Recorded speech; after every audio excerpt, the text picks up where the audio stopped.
A couple of years ago, I went to Poland with my husband over the holiday season, and I'm telling you, we ate at so many different social gatherings. I thought I was gonna leave that country 200 pounds heavier.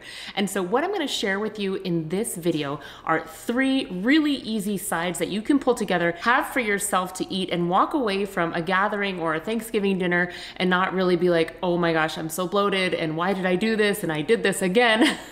You know the cycle, right? I don't even need to say it. I wanna remind you that the Vegan Michele Wellness Method group coaching is starting on November 21st. It's 6 weeks of high-level coaching with me individually as well as in a group setting, and you have access to my entire online course. If you want to commit, it's a great time to do it, especially with the holidays coming up, because it's so important to go into the next few months with a game plan to help you stay on track, as opposed to waking up on January 1st, pounds heavier, feeling bloated, and just being like, ugh, disappointed in yourself, right? We've all been there.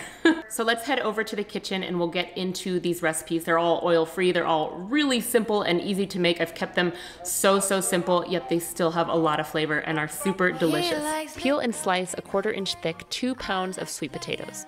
You're gonna steam these. This will help retain the flavor a little bit more than boiling. Steam them for about 20 to 25 minutes until they're tender. And then in a large mixing bowl, just transfer the hot steamed sweet potatoes, a 1/4 cup of unsweetened soy milk or oat milk just because it's thick, a 1/2 teaspoon of salt, a 1/2 teaspoon of garlic powder, a 1/4 of a jalapeno stemmed and seeded and minced up, 2 garlic cloves minced, I don't tell him to stop. I don't tell him to stop. and then you can garnish with 1 green onion sliced.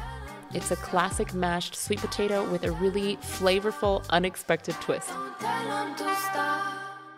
Yum. So good, so unexpected, so easy.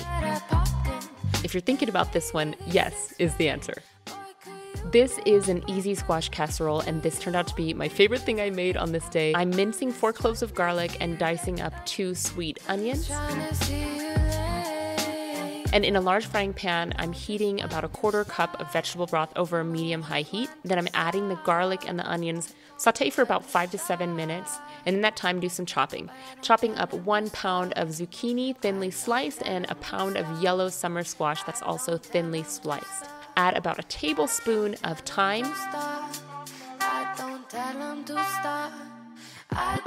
Add 2 tablespoons of rice vinegar here, and then you're going to add in the zucchini and the yellow squash, and then cook 5 minutes more until slightly softened but not mushy. In the meantime, make the creamy sauce for the casserole by adding 4 tablespoons of flour of choice, 4 tablespoons of nutritional yeast, a 1/4 cup of raw cashews, and 1 3/4 cups unsweetened plant milk of choice, chopping up about 1/3 cup of fresh basil, and 2 tablespoons of pitted Kalamata olives. Add the cream sauce to the frying pan with the squash, and then stir until combined until slightly thickened, about 2 minutes. Then you can turn the heat off, add in the olives and the fresh basil, stir to combine, and just set that aside.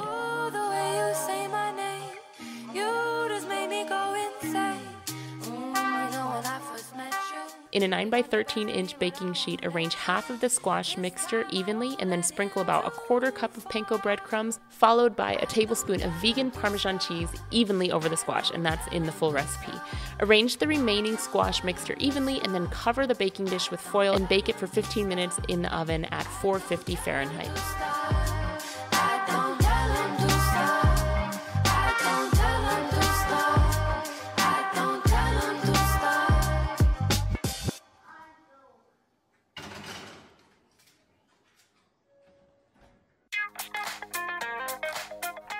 Remove it from the oven, uncover, and sprinkle with the remaining 3/4 cups of panko breadcrumbs and the remaining vegan Parmesan cheese, which ends up being about 4 tablespoons. Sprinkle with a little salt and pepper if you want.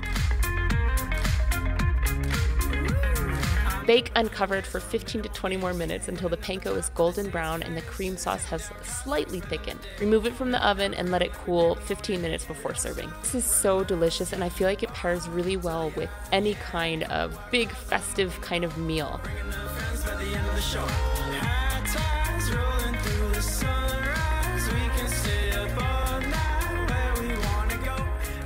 Yum, so good. The basil, the olives, the cream sauce. Really, really delicious. Easiest recipe by far. Take 1 sweet onion, chop it in half, and then slice it thinly. Heat up about 1/4 cup of vegetable broth in a large frying pan over medium heat and add your onion. I'm using 1 medium head of green cabbage, coring it and thinly slicing it. My husband loves the core, and you can take the dancer off the stage, but you can't take the stage out of that dancer. Thinly slice the cabbage. Then add the cabbage and continue to cook for about 10 to 15 more minutes over a medium-high heat. Stir it occasionally until the cabbage is crisp yet tender, it reduces in size, and it begins to brown. Then stir in about 1/4 cup of fresh parsley and 1½ teaspoons of lemon juice, salt and pepper to taste, and that is it.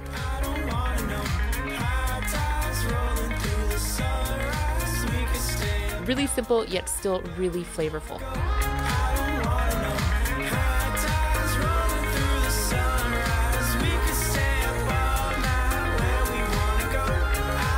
I love this. So delicious, so light, and it'll make you poop if you need to do that too. All the recipes will be linked down below, and I have even more on my website, which I'll link down in the description below. And if you're considering doing the group coaching, just check out the link below. Now's the time to do it because enrollment closes really, really soon. Happy holidays, happy Thanksgiving, whatever you celebrate, wherever you are in the world.